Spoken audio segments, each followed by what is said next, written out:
Warning, this episode contains adult language, mature situations, backwater transfer students with a heart of gold, polite, handsome guys, high school politics, a large amount of cross-dressing side characters, insanity, and aspirations for greatness. Listener discretion is advised.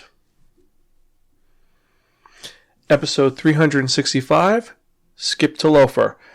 Hello everyone and welcome to another episode of the Sparkin Manga Review. I'm your host Zan, saying konnichiwa, aloha, buongiorno, and what's up? Yes, we are back again for another fun-filled episode of this wonderful podcast brought to you by www.sparkin.com.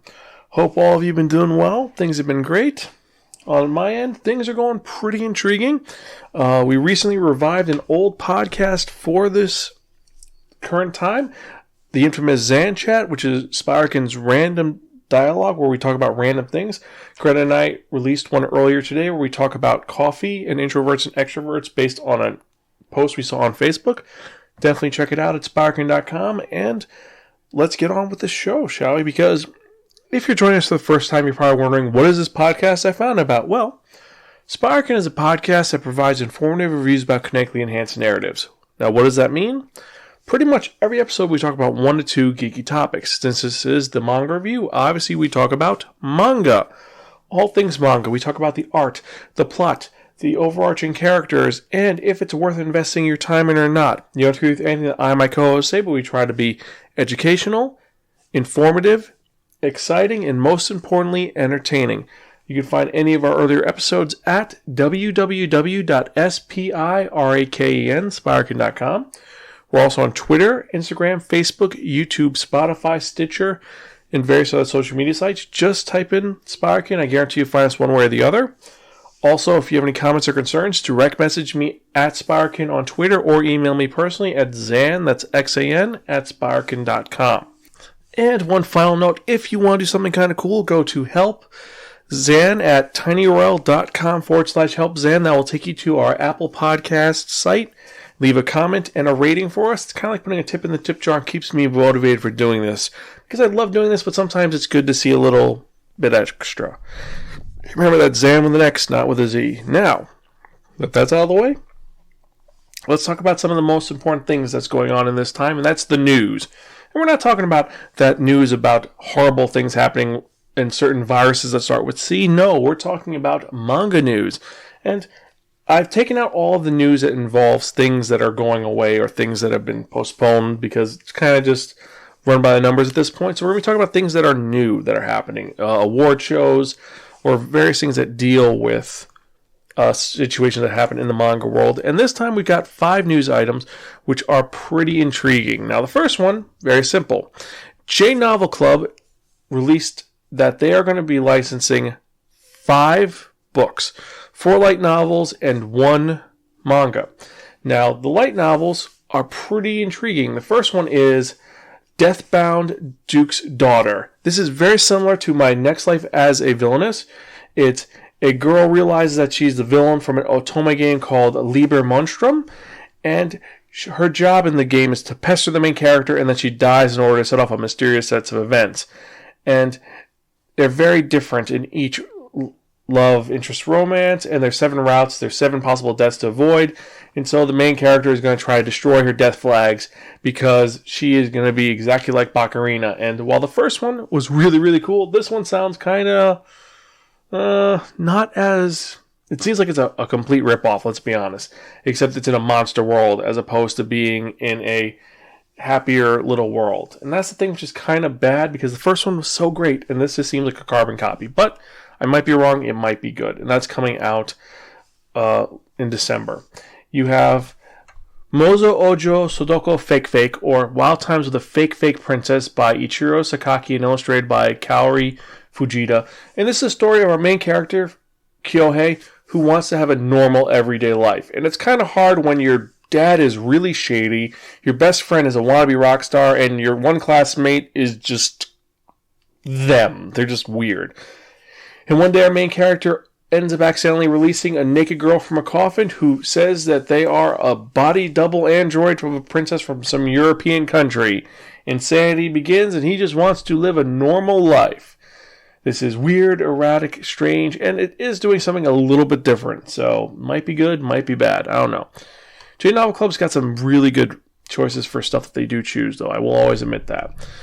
Next one is going to be Yasino Last Boss Ga Awa Wawate, or A Wild Last Boss Appeared. This one is, man wakes up in the body of his MMO characters 200 years after her defeat during a player-made event in the game.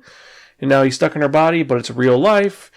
And now has a journey through the world looking for answers and all the monsters her death has unleashed upon the world.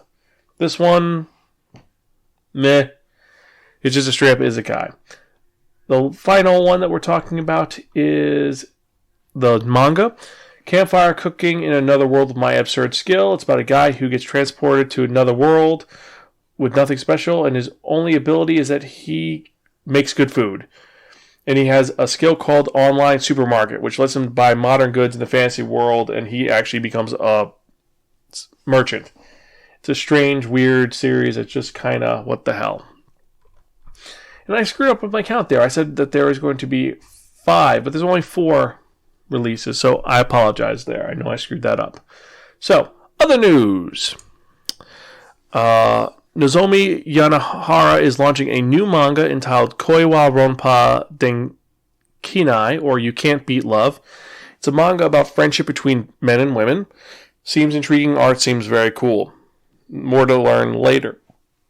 Hiroto Oshii, in collaboration with author Asaran Ofuji, is creating a new manga entitled Zenra Kakyo, or Nude Trade. Now, this is a manga centering on the adult film industry. It looks really BDSM-y, so might be good, might be garbage, but might be worth a check out. Now, next one, 7 Seas is licensing a few mangas, and I've got to admit, they're a little... Well, first one is Watashi no Oshi wa Akuyaku Reiji, or I'm in love with a villainess. It's about a girl who wakes up in the body of the protagonist of her favorite otome game, and the first person to greet her is her favorite character, who is the main antagonist of the story. So now this girl is determined to romance the villain instead of the male leads. How is this going to work? Yeah. There's that. There is The Sorcerer Queen of Destruction and the Golem of the Barbarian Queen novels being released by 7 Seas. You have Roll Over and Die, I Will Fight for an Ordinary Life with My Love and Cursed Sword, or Ome Gotoki ga Mao ni Kateru to Omuna to Yusha Party o Teshihai Sarete no De. I know I said that completely wrong. But about a girl who wants to live a content life, and she's prophesized to become the one who's going to defeat the Demon King, and she has terrible stats, and she eventually gets a new ability. And she has a woman who she loves by her side. A lot of Yuri in these new series, I've got to admit. The final one that they are getting is one called How Many Light Years to Babylon. It's about the last human on Earth who doesn't know how it happened. And he's traveling around the galaxy with his scavenger friends, trying to figure out his past and what happened to Earth and how to pick up alien chicks because the Earth race won't repopulate itself. It's a very self-contained, weird manga, but looks really funny. So you got some interesting stuff being released by 7 Seas. Now, finally, the last bit of news, and one I'm super excited about, is that Osamu Tezuka's Blackjack is getting a new reinterpretation, and they've reinterpreted and parodied him hundreds of times. There's an adaptation where he is partnered against Dr. House MD. There's one where it's an isekai where he goes to another world where it's actually Pinoko's the main character. Weird. But this one is called Blackjack Girl, written by Wabisen Nanono, which is the pen name of Arusen Shimure.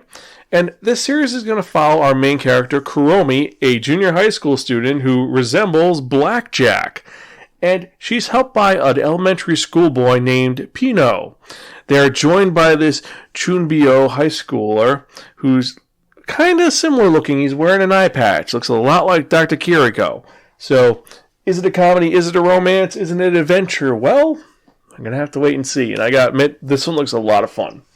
Hopefully it's a lot better than Young Blackjack, because this looks like it's a nice spin on it. But, let me know what you think. Which of these newses intrigued you the most? Which one horrified you the most? Let me know. Email me at zansparkin.com. So, now that the news is out of the way, let's get to the manga releases, because soon we will not be having a lot of real manga releases. Most of them are going to be digital, but here's what you can order online right now. First off, we got A Certain Magical Index Volume 21. You have Excel World Volume 21, the light novel. Baccano Volume 13, the light novel. I'm really happy that 13 came out, because I'm kind of addicted to Baccano, the story of these immortals and all the insanity that's going behind them. You have Battle Angel Alita Mars Chronicle 7. Become You, Volume 2, Blue Flag, Volume 1, Card Captor Sakura Collector's Edition, Volume 4, and Card Captor Sakura Clear Card, Volume 7, which is the sequel series of Card Captor Sakura. You have Combatants Will Be Dispatched, Volume 3, the light novel, Eclair Rouge, Fire Force, Volume 18, Flying Witch, Volume 8, Gabriel Dropout, Volume 8, Golden Kamui, Volume 15. If it's for my daughter, I'd even defeat a Demon Lord, Volume 5. Interspecies Reviewers, Ecstasy Days. Yes, more interspecies reviewers. Blah. Kaiju Girls, Caramelis, Volume 3. My Monster Secret, Volume 20. And I am surprised that series is still going on, because that was just a really poorly done Rosario plus Vampire and Monsume. It really was, but I digress. You have Perfect World Volume 1, Plunderer Volume 4, Precarious Woman Executes Miss Black General Volume 5, Rascal Does Not Dream of Bunny Girl Senpai Volume 1, the light novel is being released. That's because that anime came out a while ago, so finally we're getting the light novel. Sailor Moon Eternal Edition Volume 8, Showman Sample, I Was Abducted by an Elite All-Girls School as a Sample Commoner, Volume 12. This garbage series should have ended at Volume 2, but people like it. Shoulder or Coffin Kuro Side Story, Suyoku Tabunoa, the manga. You have Sword Art Online, Volume 19, the light novel. Teasing Master Tagaki-san, Volume 8. The Immense in Shadow, Volume 2, the light novel. Ideal Sponger Life, Volume 5, Tokyo Ghoul Re, Volume 16, Ultraman, Volume 13, Valex Love, Volume 8, and Zozo Zombie, Volume 7. Now, for me personally, what I'm excited for is Baccano, Blue Flag, Ideal Sponger, Teasing Master Tagaki-san, and if it's for my daughter, I'd even defeat a Demon Lord. What about you guys? What are you interested in? Let me know. Email me, zanspiraken.com. Or what are you horrified by? Like I said, you hear I'm horrified by interspecies reviewers and Shonen Sample. Like, those are garbage series. But some people like it. Which are the ones that you find that you're interested in? Let me know. Let's have a dialogue. So, with that out of the way, let's get to the other part, shall we? The official part, the reason why I'm doing this, and I started doing this, the manga review of the episode. So, if you remember from the last episode, I spun that one, that only, the Wheel of Manga. And it did tend to be that reviewing a manga that was written by Takamatsu Misaki and published by Kodansha. We don't have a official release yet, but there are rumors there will be one coming out soon. It is a comedy romance school life seinen series that originally ran 2018 and it's still coming out. There are 3 volumes and the title of this manga is Skip to Loafer. Now, the reason why I put this on here mainly on the Wheel of Manga was because this was nominated for the 2020 Manga Taisho Award. So it's a pretty popular series that no doubt people are going to enjoy, according to the fact it was nominated for an award. But is it really good? Well, let me explain the story. It's about a young girl named Iwakura Mitsumi. She's 15 years old and she has graduated junior high and she's going to high school in Tokyo.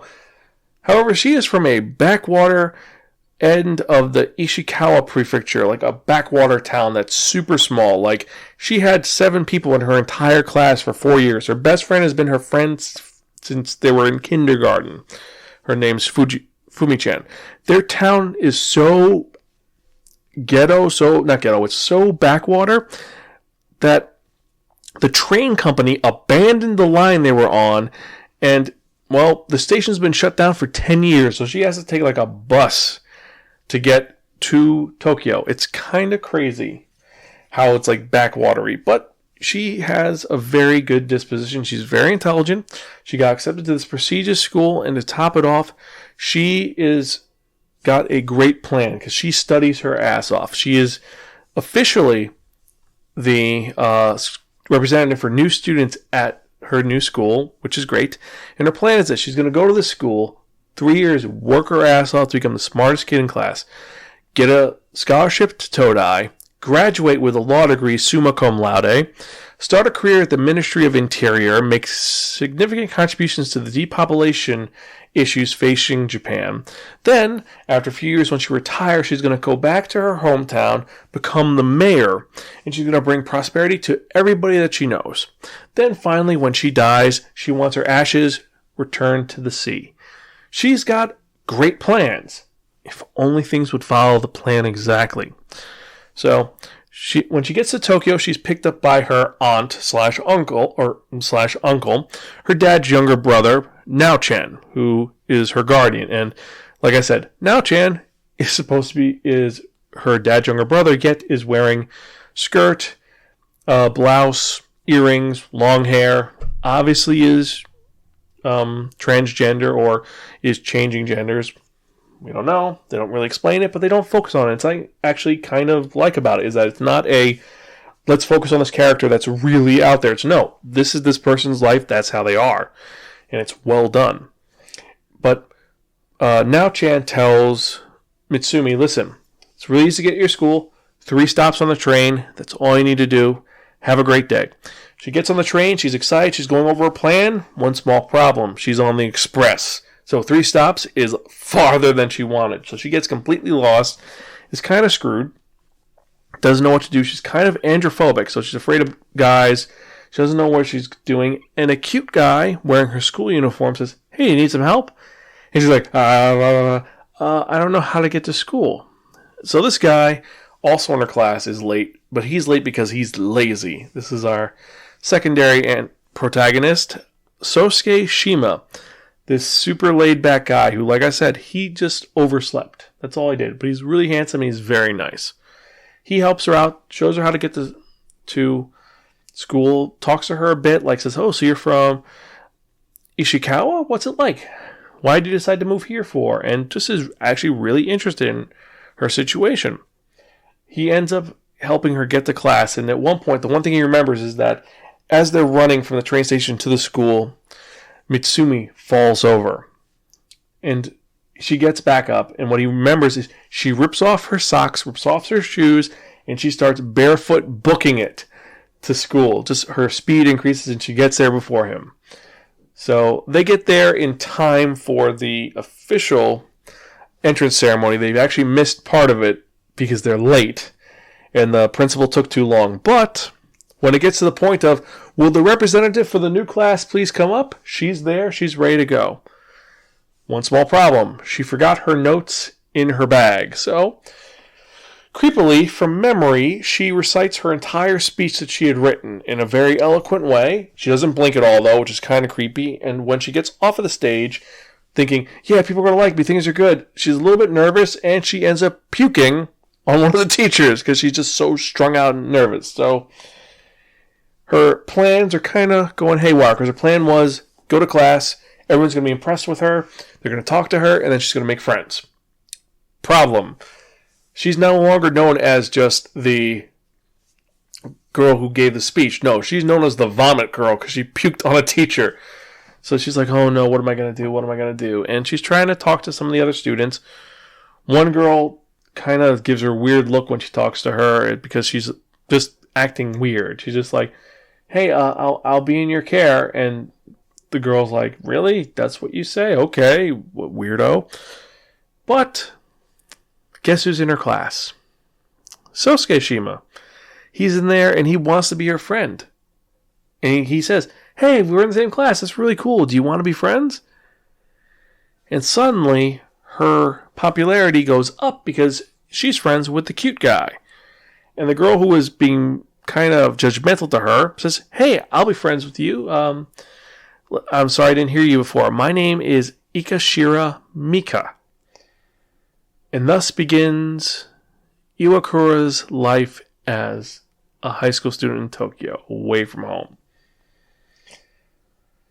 It goes even more crazy, like on her first day, they're going to do introductions the next day, so she's excited, her homework is done, she's ready to go, and she stays up all night working on her introduction, and turns out she looks like a zombie because she hasn't slept, and she explains herself. It's a really good introduction, but then she makes a weird joke that people take a little too seriously, like they think she's going to try and rule the world.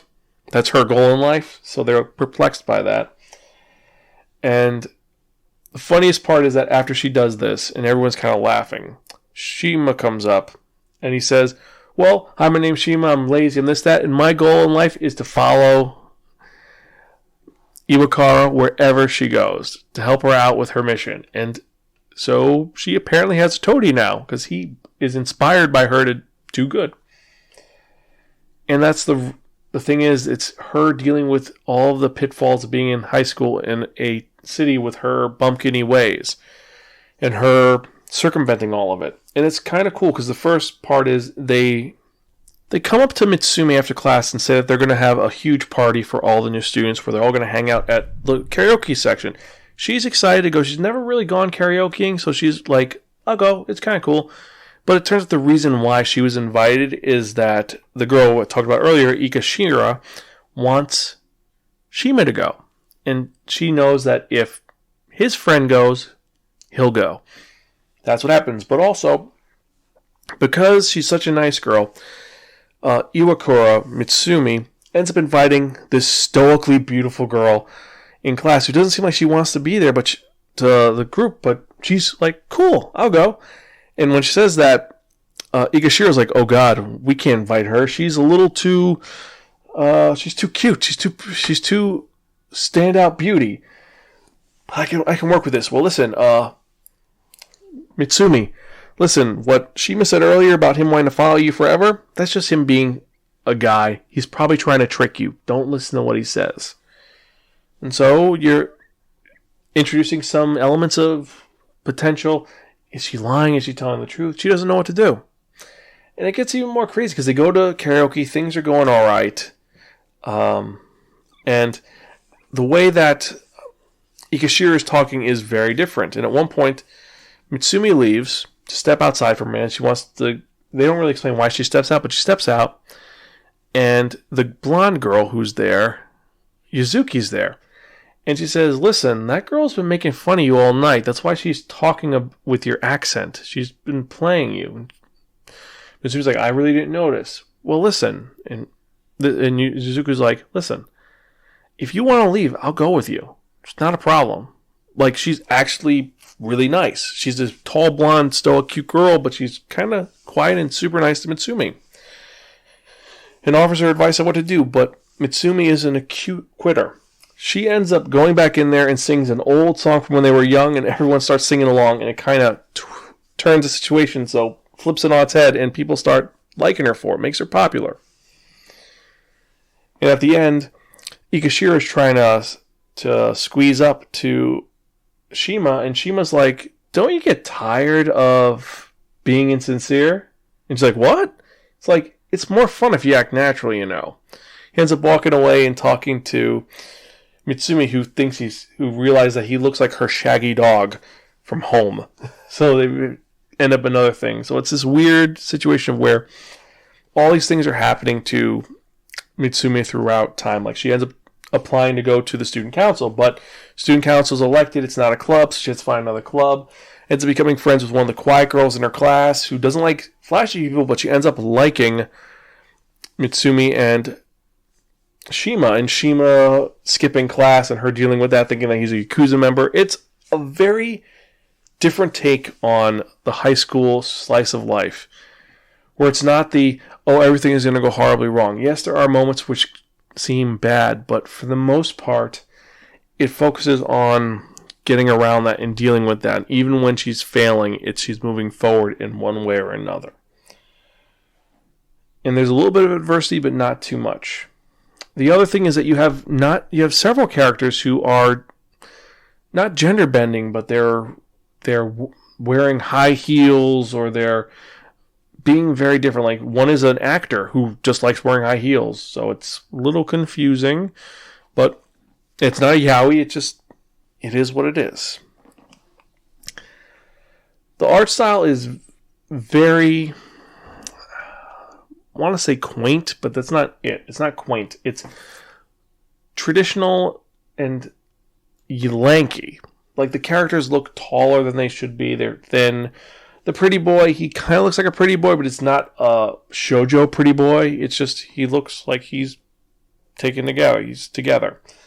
The scenes with the aunt, like I said, it's kind of weird because at some point, some of the characters look very genderless. Like, you can't tell if they're a boy or a girl, and it's a little confusing, but you go with it.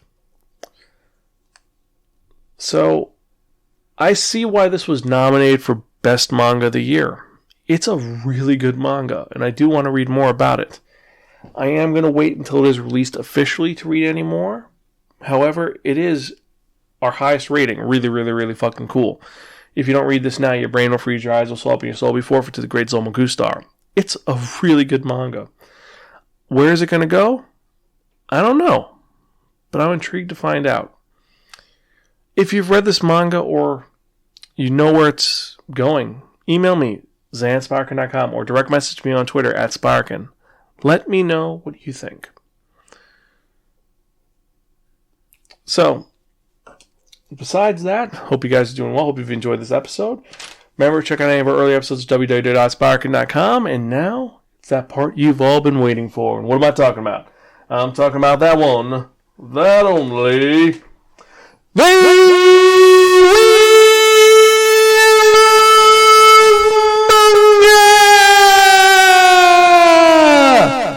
Yes, friends, the Wheel of Manga, except no substitute. So what is the Wheel of Manga? The Wheel of Manga is an actual physical Wheel of Fortune with 10 slots on. What I've done is I've assigned a manga title to each of the slots. So when I spin this Wheel of Manga, whatever number it lands on, the manga associated with that slot is the one I read in the next episode of the Sparkin Manga Review, episode 366. Can you believe we're already at 366? That's kind of awesome. Anyway, let's spin and see what we're going to get.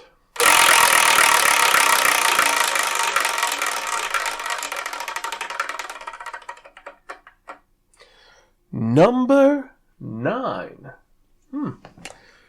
So, in the next episode, I'm going to be reviewing a manga about cool, awesome powers that are all different and being held hostage. What are we talking about? We're talking about Battle in 5 Seconds After Meeting, a weird fighting manga. So, guess that's it for this episode. I'm your host, Zan. I'm Gonzville. Catch you guys next time, and keep reading manga. See you.